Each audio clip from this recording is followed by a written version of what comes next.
All right, so today I have Christophe with me.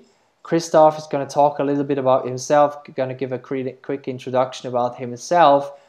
Basically, what he's done over the past months or a few years now is he transitioned from a fairly traditional corporate career into becoming an author and publishing his first book. And from what I know, now publishing the second book and it's almost done. So I'm really excited to hear his story and how you went from, living the corporate life, being in a corporate career, to doing something that you're really passionate about, not just writing, not just being an author, but also talking about the topic and writing about the topic that you're so passionate about. So thank you, Christoph, again for being here. Give us a little bit of an introduction about who you are.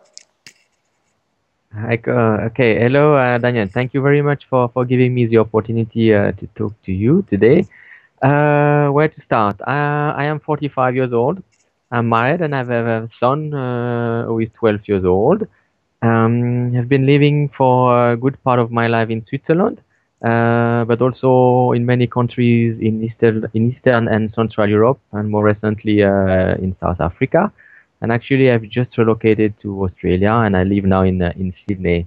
Um, my background is mechanical engineering, and as you rightly said before, I've been in the corporate business for about 20 years, working for one of the big top FMCGs companies, and moving from trainee position 20 years ago all the way to managing full-fledged factories, having 700 people working in the factory under my responsibility. So that's basically where I come from.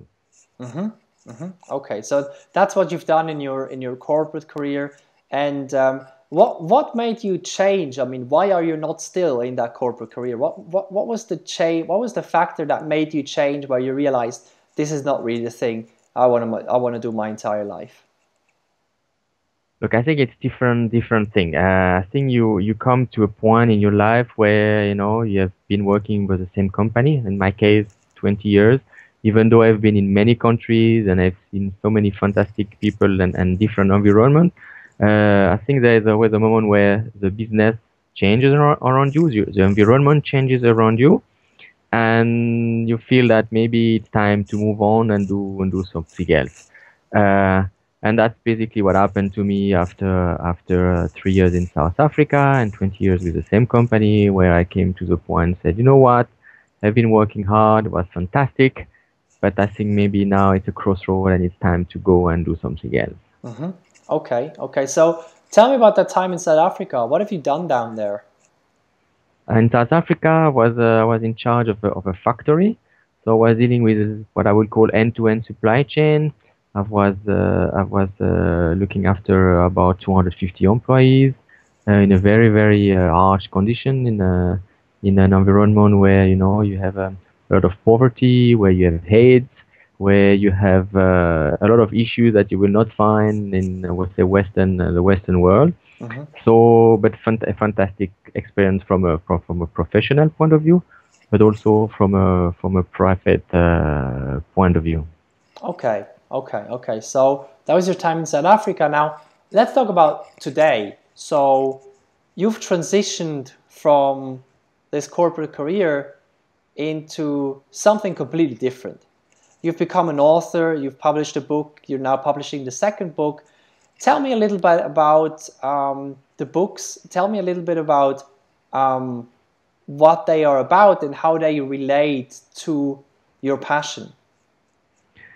Okay, maybe I have to start with maybe one additional thing. I always wanted to write. Mm-hmm. That's something that I always loved doing. And when my son was born, many years back now, I always said to myself, I would like to write a book for my son before he's 14. That's a target I had set a long time ago, and it really happened because my son is 12, and yeah, the first book has been published. So I'm very happy and very proud of that, actually. And I think that's probably one of the starting points why I went that direction. Uh, another element is that I love animals and I love wildlife conservation. And spending 3 years in South Africa gave me a superb exposure to wildlife.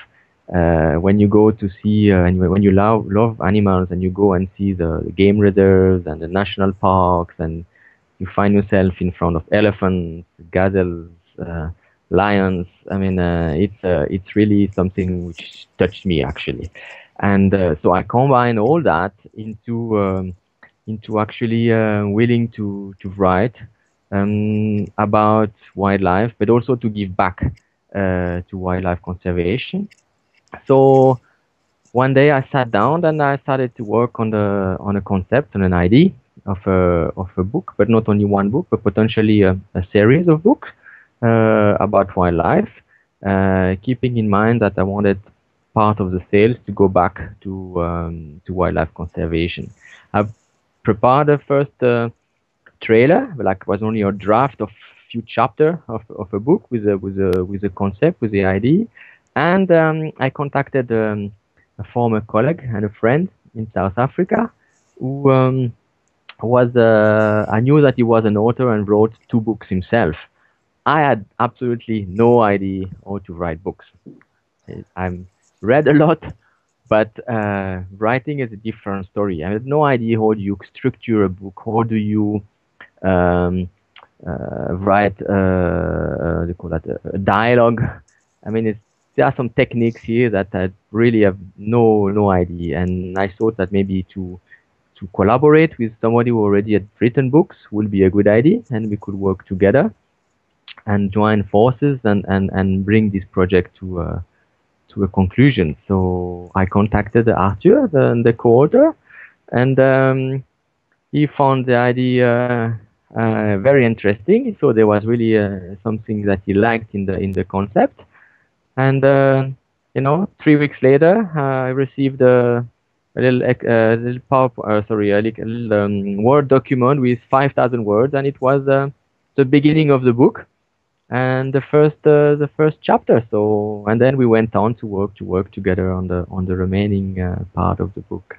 Okay, that is really amazing. So you met, so you basically you combined your talents with his talents, and that's how you came up with the book, or your passion and talents with his passion and talents, and you went into a partnership, and I think that's fantastic because that's what many people that I see are missing many times. They see themselves and they only see themselves, but they don't see that there are so many other people they can add value to and maybe partner up with, maybe go into a partnership if that's a startup or an established business or whatever it's going to be. Writing a book is another great example, and many people don't realize that there's so much potential out there, and people are already out there, they're doing it.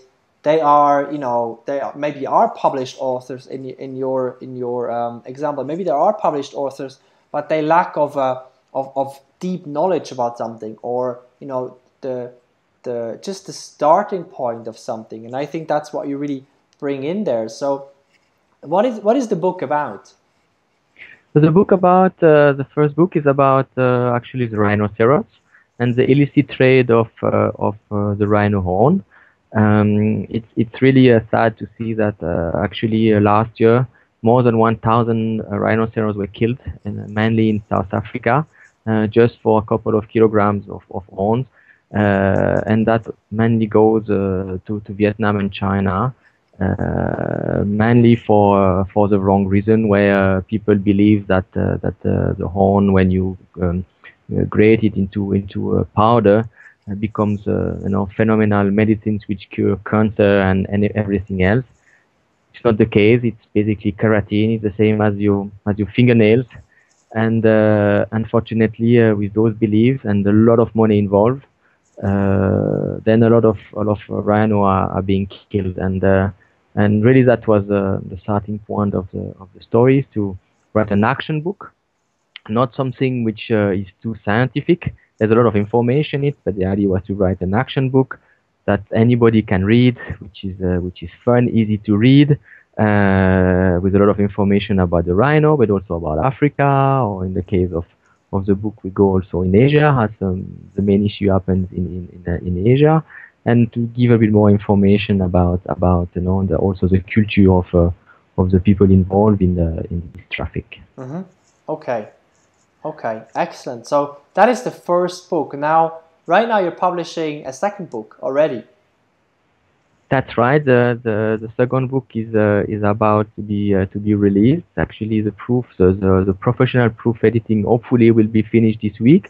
I always say that, and and then it takes a bit longer and longer. That's one of the learning from this process, that things take time. You may force things to go faster, but sometimes you depend of other people, and it's better also to take the time to do quality work and not to rush too much into just publishing something for the sake of it. For me, it's very important that it was very important to have a proper work to be done with the quality of the book. And so the second book is going to be about elephants and the trade of ivory. Which also is taking again a very sad turn in Africa, where we see a massive destruction and slaughter of elephants. Complete herds are being slaughtered. I mean, you have even stories now where water points have been contaminated, and you have 100 elephants being killed in one go, and all that for the destruction and for the ivory, which today is mainly going to China for lots of wrong belief. It has nothing to do this time with medicine. It's more about ornaments and carving the horns, the tusks for mostly ancestral beliefs in China. But it's also a massive and very lucrative business. So you can imagine that a lot of elephants will be continue to be slaughtered at this pace. Okay. Yeah. I think this is huge. I mean, the thing that you do with the book, I think you really create awareness with that book. I think it's as you told me, it's more of a fiction book as well. It's about a story. It's less scientific. It's less about your research and things like that. It's more of a story, and I think that's an amazing and brilliant way to communicate your message to the world, to communicate your message to the people who read the book in an easy to understand way, in a very emotional way. And I think you really make a difference in the world with that. So congratulations on that. I think it is needed. We need more people like you out there. Thank you very much. It's really. I think you are using the right word. It's bringing this awareness. I think it's very important to educate people about the issue. And unfortunately, very often when you start to write books about this topic, it's very quickly very scientific, and the idea is to try to reach a broader audience. Yes. Okay. So let me quickly go back in your story to something you said before. So you said you've always wanted to write that book, and the goal was to write that book before your son was 14 years old. Now you've achieved that goal, and you had probably a few moments before you actually started the book that you could have started to write the book. So what was the defining moment where you actually said, okay, now is the time I start? Or what was the thing that made the change happen there? Okay, I think when you are in this corporate work, I mean, you are busy, you're over busy. I mean, you're always on the edge. You're always basically excuses not to do things that you would love to do, or you should be doing, if I can call it like this. And that's exactly, I think, what happened with ending the life in the corporate world at that time. I think it just freed a lot of time to me. And then you start to think, what you want to do, where you want to go, and what really matters to you. And I think that was really the moment. Say, look, now if I don't do it, I would probably never do it. Something will come up, another excuse will come, and I just, you take the bull by a horn, and you go. Okay, and I think that's really the way it came. I mean, I think it's you need to I think you need to bring clarity to what you want to do, and then things will start moving. Okay, so okay, I mean I think that's really important to be shared, because that's something I hear from my clients over and over and over again.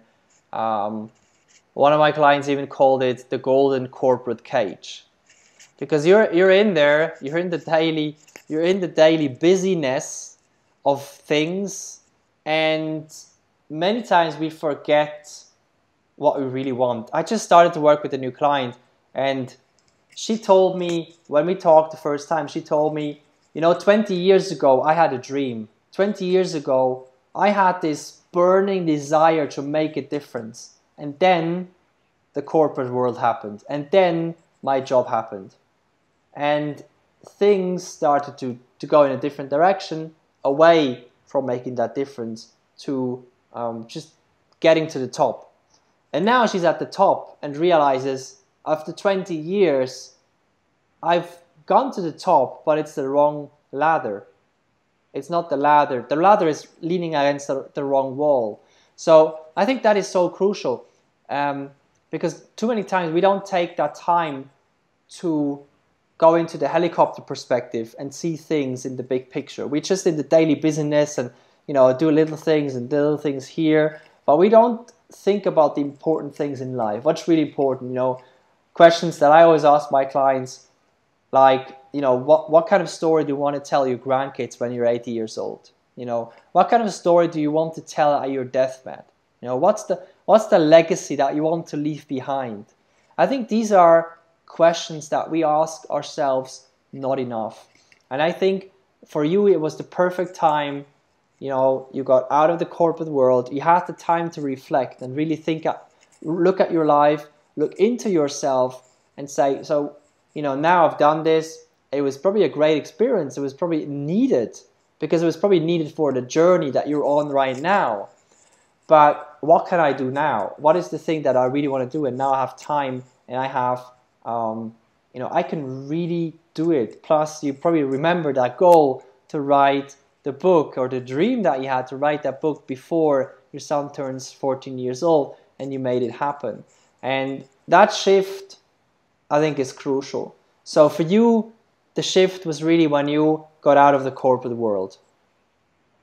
Definitely, definitely. That was really the cut-off time.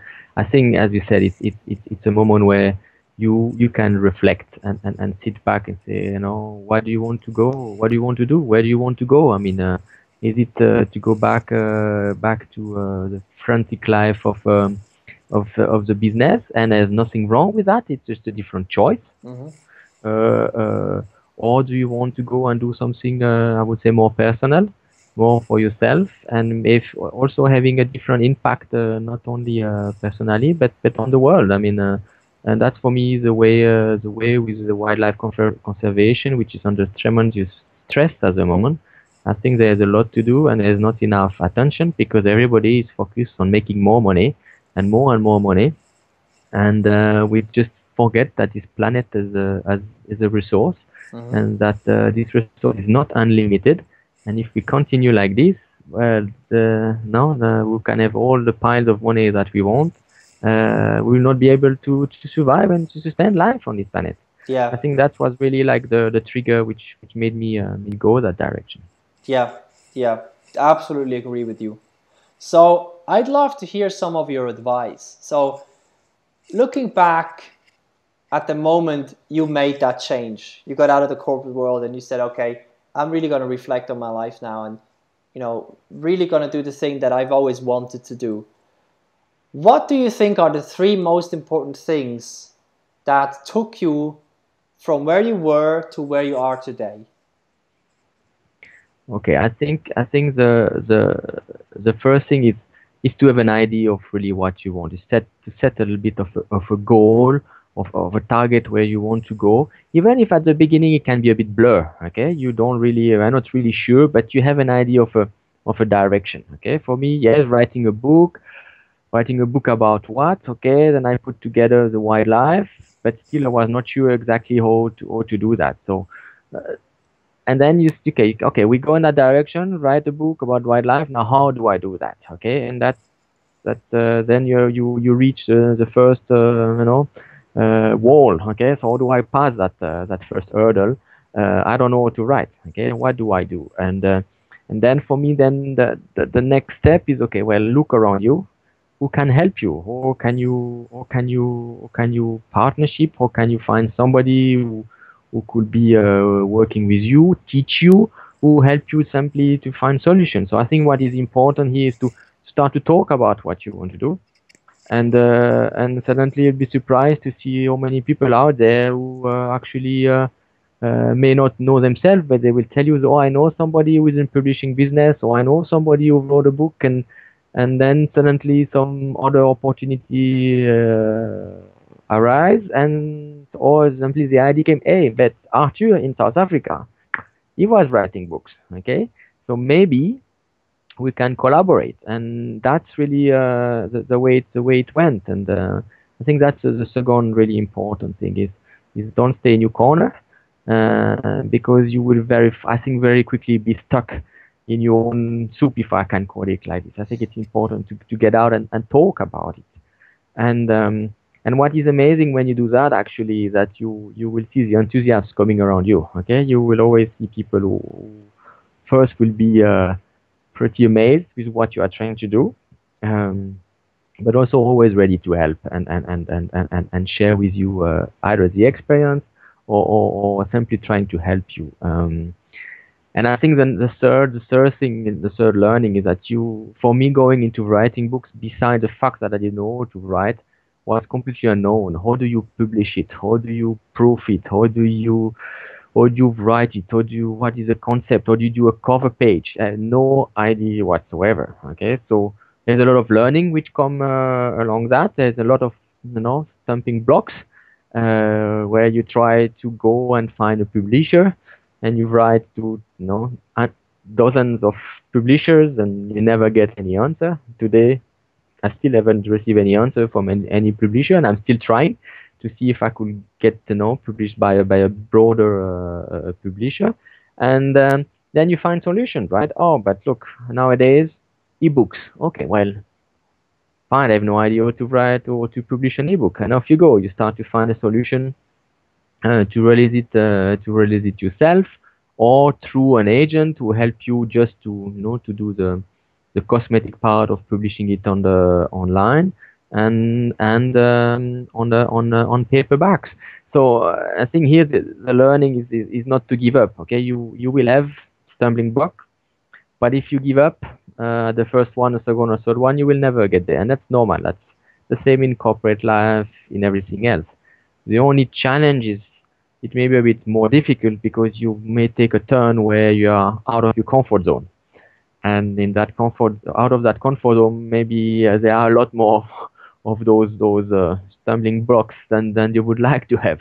But you don't give up. You find solutions. Things take time, and eventually you will get there. But you need to be determined as well with what you want to do. Otherwise, it will not work. Yeah, I think that's a really, really important point. That's something I see in many people I talk to. They're scared to pursue what they really want. They lack of confidence, mainly because they are not sure if it's going to succeed. The thing is, in life, you're never sure if it's going to succeed with anything. Now, you can usually, what I tell people is you can usually get a lot more confidence if this thing works or not, or if the path you want to pursue is the right one, if you define a vague direction. You don't have to be 100% determined and clear how your life in 20 years is going to look like, or what exactly you're going to do, because that's really difficult. But what you can do is you can say, well, I always wanted to write a book. I'm passionate about wildlife preserving, and um, maybe I can put these things together. So you have a book about that topic. Now, how am I gonna write it? So you think about, okay, maybe there's some people I need to talk to. Okay, so how am I going to publish it? Maybe there's some other people I need to talk to. So you suddenly realize that there's so many opportunities out there, but a lot of people get paralyzed because they have some sort of an idea what they want to do, but because they're not 100% clear and confident, they never do anything. They never go out there and talk to people. And going and having this basic idea of what it could be, and then taking that and going out there, and maybe even taking that and telling people, what do you think about this? You think this is good? You think this will succeed? What do you think? Who do you think you could be interested in this thing, in this topic? Who do you know who could be interested in this topic? Who do you know who's passionate about this? And because of this, you get to know so many people and suddenly realize there's a whole new world out there. And this is really crucial. So thanks a lot for sharing that. So what would you want to say something? Yeah, I think it's the parallel I would like to make, and with what you're saying is, if you always wait for all the green light, okay, you will never move. Okay, Yeah. I think that's crucial, and you will never see all those green lights because there will be a lot more traffic lights coming along the road, and sometime you will have a red traffic light, and then you have to wait and find a solution to change that color to green. But what is really important is not to give up. Okay, and I think the second part is, what is the most important? Is it the book, or is the journey to write the book? Mm-hmm. And what you want to achieve as a bigger goal than actually the book. Mm-hmm. For me, the book is more like a support to achieve something bigger, to support wildlife conservation. And I think that's much more important, that journey, than actually the book itself. Of course, you are proud you've done something which is, I think, very nice, but there's something bigger than that. And if you focus a bit on this goal, which are a bit broader and bigger than just something maybe too materialistic, then I think you will find more satisfaction and way on the journey, on the path there. Yeah, I think this really goes back to the core of having that vision of what you want to do, of the vision how you want to change the world, of that vision how the world will be different because of your work. And the book is a tool. The book is one goal in this whole thing, but it's more important to focus on the vision. Now, the goal is one thing that gets you closer to that vision, but if you focus only on the goal, and if that fails or doesn't work like you want it to work, you're really discouraged. But if you focus on the vision, then maybe that goal doesn't work out. Maybe the book or whatever you're going to try to do doesn't work out in a way that you wanted it. But hey, there's tons of other things you can do that move you closer to that vision. So it's so important to have that vision always in mind. And that's always the first thing or one of the first things I do with my clients, because it's so important to see yourself in the future, to see that vision of what you want to achieve, because that's where the fuel comes from. That's where the motivation, the inner drive comes from. And that's what will make sure you don't get off track. But you get off track if you only focus on the short-term goals and you try to make them happen. If one fails, then you can easily get discouraged. So thank you so much for sharing that. One of the things I want to ask you is, because lots of the readers that I have, lots of people that I know in my network are in the same situation that you've been a few years ago. They're in the corporate job. They're maybe a manager, maybe a director. They're an executive or a manager or maybe a professional, and they're just not feeling that this is the thing they want to do for the rest of their lives. But they're uncertain about which direction is the right one for them. But they have sort of an idea where it should go, but they're not taking the leap. So what would you recommend to maybe even yourself 5 years ago? Look, I think of course it's scary, because you were talking before about this golden cage, right? And it's golden. So I mean, I almost want to say it's risk averse, and actually it's not, because I mean, eventually, if you are not comfortable in that cage, it will kill you. So I think it's a lot easier to cut the cord and to open the cage and get out of it while you have the energy before you are being killed in there because you are not anymore comfortable in that environment. And I think the best thing to do in that respect is to speak to people who trust you and you trust, and surround yourself with people who believe in you. Okay, and in these potential projects that you have lying in front of you. And I think that's for me a way to let go. But you need to let go, and that's the most difficult part. Okay, take the risk, let go. Yes, you may go through few years where you will not earn so much money because let's face it, and when you're in the corporate world, you normally earning a nice amount of money, and then there's a moment where you let go, you go and start a new business or do something else, and yes, you may have a different life as well. I mean, from a financial point of view, from in many ways. So you have to be ready to let that go as well. Okay, you cannot have the best of both worlds. But I think if you focus on the long term, as I said before, the cage will kill you, so you are better off leaving that cage and span your wings and fly and get out and do what you really want to do. Yeah, I think that's a great point you make there. You cannot have, you cannot leave. I mean, most of the time, you cannot leave the corporate world and just jump to the next level with maybe starting a business. Many times, you ask any startup entrepreneur, ask any business owner, in the beginning, what happens is most of the time, it's tough. It's maybe tough for 6 months or a year. Financially, maybe, many times it's scary. It's very, very scary. And every day, it's scary. But I think that belongs to the journey, and it's part of what helps you to see the little things, and really makes you see the things that you can be grateful for. And one thing that many times that I do with my clients is an exercise where, because we're driven by two forces, pain and pleasure. We want to move away from pain, we want to move towards pleasure. These are the two forces that drive us. Now, earning less money is a big pain. Being a lot more fulfilled is a big pleasure. So you want to make sure you weigh them against each other. You define, the change you want to make. You define, okay, I want to change from this to this.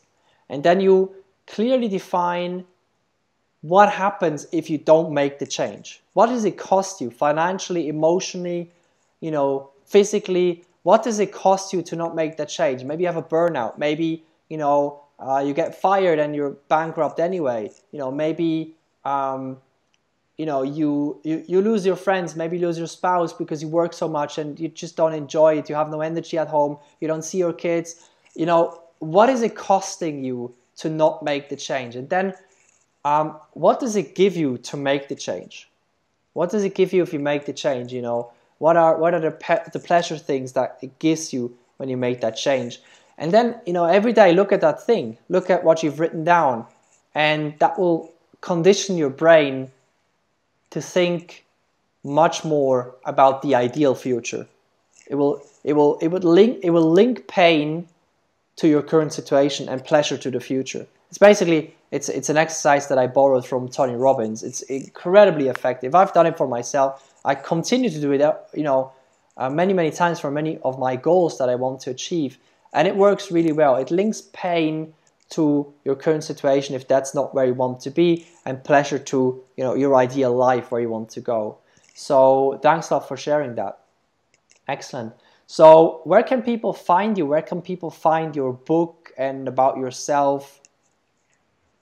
Okay, well, there's two areas. There's the book and Owen Parker. So you can find Owen Parker and the Epic Adventure of Owen Parker on Facebook. You can there's a blog as well about about Owen Parker books. you can really find the book. It's released on ebook and on the print on demand on Amazon or on iTunes or on ebook on EPUB, so on all the different electronic formats that are available. And about me as well, if you want to contact me, I'm on LinkedIn. I have a blog as well. So anybody who wants to contact me, feel free to contact me, and I'll be happy to get back to you to share ideas and why not to talk a bit deeper into my experience. Excellent. Thank you so much, Christophe. We're going to link to everything below the video in the blog post. And it was great talking to you. Thank you so much for sharing your story. I know it's very, very inspirational. And I know it's going to help a lot of other people to take the leap and to make a change in their lives. So thank you so much, Christophe. It was a pleasure talking to you. And have a fantastic rest of the week. Thank you very much, Daniel, for this opportunity, and keep helping people, because I think that what you are doing is also great. I think a lot of people need help to move on with their life, and I think you are doing a fantastic job there. Thank you so much, Christophe. Take care. Bye. Take care.